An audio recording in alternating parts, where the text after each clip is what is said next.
So one of the first things that you learn in E&M is that our book has been formatted like this, right? When you go into your book, you have your first set of E&M codes, and it looks like something like this, where we've got just all of these little different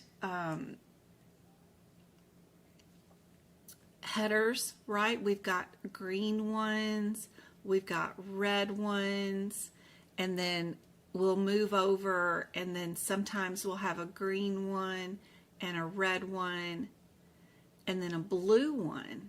And just knowing those kind of differences is super helpful. Some of the green ones will have 2 or 3 red ones, right?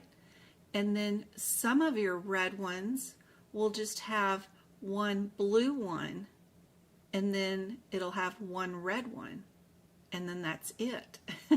So they alternate, and they're not always the same thing, but sometimes also inside your green header you'll have 4 different levels, and then sometimes when you're in a new green header, it will have a blue header that will only have 3 levels.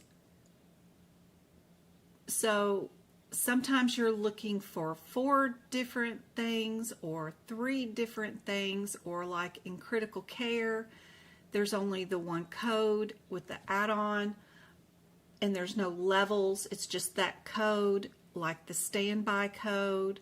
That kind of stuff to notice during your CPC exam does help out, because one of the first things you need to do, like if your question is only about these codes, right, and you're under the header of office and other outpatient services, the first thing these red headers tell you to do is to go through your question and see if you are a established patient or a new patient.